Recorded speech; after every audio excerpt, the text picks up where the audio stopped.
अस्सलाम वालेकुम dear students. Welcome to Hasan education institute of health sciences. PMF की chemistry में हमने प्रोटीन्स वाला चैप्टर शुरू किया हुआ था। उसमें ये लास्ट वाला टॉपिक रहता था हमारा यूज़ ऑफ प्रोटीन्स वाला। प्रोटीन्स की जो डेफिनेशन है ना उसको मैं दोबारा से रिपीट कर देता हूँ कि जो प्रोटीन्स हैं these are basically polymers of amino acids. जब अमाइनो एसिड्स जो हैं वो पेप्टाइड बॉन्ड के थ्रू आपस में जुड़ते हैं तो उसके बाद प्रोटीन्स की फार्मेशन होती है। तो उसके बाद हमने प्रोटीन्स जो है ना उनके स्ट्रक्चर के हवाले से बात की थी, प्रोटीन के सोर्सेज के हवाले से बात की थी। तो ये लास्ट वाला टॉपिक है जिसमें हमने इस चीज़ को डिस्कस करना है कि प्रोटीन जो है ना वो हमारी डेली लाइफ में इतनी इंपॉर्टेंट क्यों है, हमारी बॉडी के लिहाज से प्रोटीन क्या रोल प्ले करती है, या इंडस्ट्रीज़ के अंदर कौन कौन से ऐसे प्रोडक्ट्स हैं जिनको बनाने में प्रोटीन्स को यूज़ किए जाते हैं। तो इसमें सबसे पहले दिया हुआ है nutrition. Proteins are essential macronutrients that are crucial for the growth, repair and maintenance of tissue in the human body. जो प्रोटीन्स होती हैं ना ये बेसिकली फंडामेंटल कंपोनेंट होता है हमारी डेली की डाइट का। हमारी बॉडी के अंदर जो है ग्रोथ जो हमारी बॉडी के डिफरेंट पार्ट्स की हो रही होती है, पार्ट्स हमारी बॉडी के रिपेयर करते हैं अपने आप को, टिश्यूज़ की मेंटेनेंस में प्रोटीन बड़ी इंपॉर्टेंट रोल प्ले करती हैं। देन उसके बाद है muscle development. Protein is essential for building and repairing muscle tissues. तो प्रोटीन जो होती हैं ये मसल्स की को डेवलप करने में, मसल्स को रिपेयर करने में इनका बड़ा रोल होता है। जैसे डिफरेंट टाइप्स के जो एथलीट्स होते हैं, जो खिलाड़ी होते हैं, इसके अलावा जो जिम कर रहे होते हैं लोग, तो वो जो है ना एक्स्ट्रा प्रोटीन्स को यूज़ करते हैं ताकि वो अपनी मसल्स को डेवलप कर सकें। देन उसके बाद एंजाइम्स। तो एंजाइम्स का आपको पता है कि जो एंजाइम्स होते हैं ये बायोलॉजिकल कैटलिस्ट होते हैं जो डिफरेंट टाइप्स के रिएक्शंस को कैटलाइज करते हैं, रिएक्शंस की स्पीड को बढ़ाते हैं। तो मोस्टली जो एंजाइम्स होते हैं वो प्रोटीनिक इन नेचर होते हैं। सिर्फ कुछ एंजाइम मैंने आपको बताया था जो ऐसे होते हैं जो आरएनए पर मुश्तमिल होते हैं, जिनको राइबोजाइम एंजाइम्स का नाम देते हैं। अदरवाइज जो ना काफ़ी ज़्यादा ऐसी क्वांटिटी है जो एंजाइम्स की जो कि प्रोटीनिक इन नेचर होती हैं। तो प्रोटीन्स एंजाइम जो है उनको बनाने में प्रोटीन्स अपना रोल प्ले करती हैं। तो वो एंजाइम जो है वो आगे जाके डाइजेशन में, डिफरेंट टाइप्स के हमारी बॉडी के मेटाबॉलिज्म में, डीएनए को रेप्लिकेट करवाने में, इन सारे फंक्शंस में वो फिर एंजाइम जो है ना वो हिस्सा लेते हैं, और वो एंजाइम जो है वो खुद प्रोटीन्स के बने हुए होते हैं।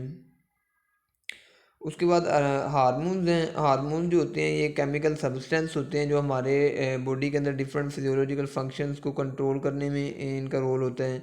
तो हार्मोन्स भी जो होते हैं वो डिफरेंट नेचर के होते हैं, उनकी केमिकल कंपोजिशन डिफरेंट टाइप की होती है। कुछ हार्मोन जो होते हैं वो स्टीरॉयड इन नेचर होते हैं, कुछ ग्लाइकोप्रोटीनिक हार्मोन्स होते हैं। तो इस तरह से कुछ हार्मोन्स ऐसे भी होते हैं जो कि प्रोटीन्स पर मुश्तमिल होते हैं, जैसे ग्रोथ हार्मोन हो गया, इंसुलिन हो गया। तो ये ऐसे हार्मोन हैं जो कि प्रोटीनिक इन नेचर होते हैं। ग्रोथ हार्मोन हमारी बॉडी की जो ग्रोथ हो रही होती है ओवरऑल प्रोटीन के ऊपर उसका एनाबॉलिक इफेक्ट होता है। तो कार्बोहाइड्रेट्स के ऊपर उसका एनाबॉलिक इफेक्ट होता है, यानी कि हमारी बॉडी की जो ग्रोथ है, जो नशो में उसको मेंटेन करने में ग्रोथ हार्मोन अपना रोल प्ले करता है। और उसके अलावा इंसुलिन है जो हमारे ब्लड के अंदर ग्लूकोज लेवल को कम करने में रोल प्ले करता है। अगर ग्लूकोज शुगर लेवल हमारी बॉडी के अंदर बढ़ रहा है तो उसको कम करके नॉर्मल लेवल पे लेके आने में इंसुलिन अपना रोल प्ले करता है। तो इस तरह से इंसुलिन और ग्रोथ हार्मोन ये ऐसे हार्मोन हैं जो कि प्रोटीनिक इन नेचर होते हैं।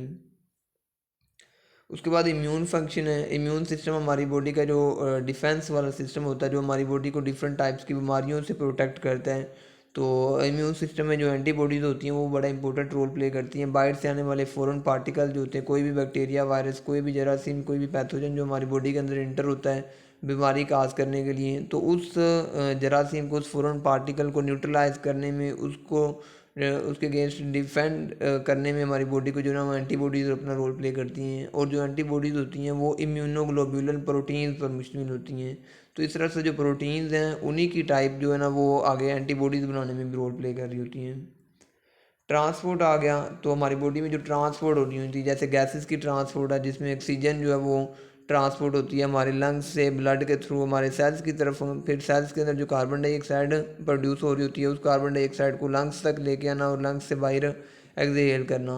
तो ये जो ट्रांसपोर्ट हो रही होती है गैसेस की, उसमें हीमोग्लोबिन जो है वो अपना रोल प्ले करते हैं। और जो हीमोग्लोबिन है उसके दो पार्ट होते हैं, एक हीम पोर्शन होता है और एक ग्लोबिन। तो हीमोग्लोबिन को बनाने में भी जो है ना वो प्रोटीन अपना रोल प्ले कर रही होती हैं। इसके अलावा डिफरेंट टाइप्स की प्रोटीन जो हमारी सेल मेम्ब्रेन के अंदर होती हैं, सेल मेम्ब्रेन के आर पार जो डिफरेंट मालिक्यूल्स की ट्रांसपोर्ट हो रही होती है, मूवमेंट्स हो रही होती हैं, उसमें भी जो है ना वो प्रोटीन रोल प्ले कर रही होती हैं। स्ट्रक्चर के हवाले से बात करें तो कोलेजन प्रोटीन है जो हमारी बॉडी के डिफरेंट कनेक्टिव टिश्यूज़ जैसे स्किन, टेंडन्स, बोन्स वगैरह को जो है ना वो मेंटेन करने में, उसमें स्ट्रक्चर के लिहाज से सपोर्ट प्रोवाइड करने में रोल प्ले करती हैं प्रोटीन। एनर्जी सोर्स के तौर पर प्रोटीन जो है ना वो हमारी बॉडी के अंदर एनर्जी पैदा करने में, मोस्टली कार्बोहाइड्रेट्स और फैट जो है ना वो एनर्जी प्रोडक्शन में रोल प्ले कर रही होती हैं, लेकिन प्रोटीन भी जो है ना उसको भी हमारी बॉडी एनर्जी प्रोड्यूस करने में यूज़ कर सकती है। उसके बाद है बायोटेक्नोलॉजी एंड इंडस्ट्री। तो डिफरेंट टाइप्स की इंडस्ट्रीज़ के अंदर प्रोटीन जो है उनको डिफरेंट टाइप्स के प्रोडक्ट में यूज़ किया जाता है, डिफरेंट टाइप्स के प्रोडक्ट्स को बनाने में यूज़ किया जाता है, जैसे एंजाइम्स हैं, डिटर्जेंट्स हैं, बायो डिग्रेडेबल प्लास्टिक के डिफरेंट टाइप्स के प्रोडक्ट्स होते हैं। इसके अलावा फार्मास्यूटिकल प्रोडक्ट्स जो ड्रग्स वगैरह, मेडिसिन वगैरह होती हैं, इनकी प्रोडक्शन में भी प्रोटीन्स को यूज़ किया जाता है।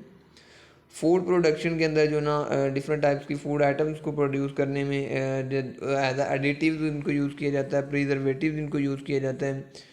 तो मतलब कि उसको जो ना वो प्रिजर्व करने में, उसकी पीएच को मेंटेन करने में, उसके टेक्सचर को मेंटेन करने में जो ना प्रोटीन्स को यूज़ किया जाते हैं। फूड प्रोडक्शन के बाद है कॉस्मेटिक्स एंड पर्सनल केयर। तो डिफरेंट टाइप्स के जो ना वो कॉस्मेटिक जो क्रीम्स वगैरह होती हैं, इस तरह के जो प्रोडक्ट्स होती हैं, स्किन केयर प्रोडक्ट्स हैं जो स्किन के लिए या फिर बालों के लिए प्रोड्यूस किए जाते हैं, उनके अंदर भी जो ना वो प्रोटीन्स का यूज़ किया जाता है।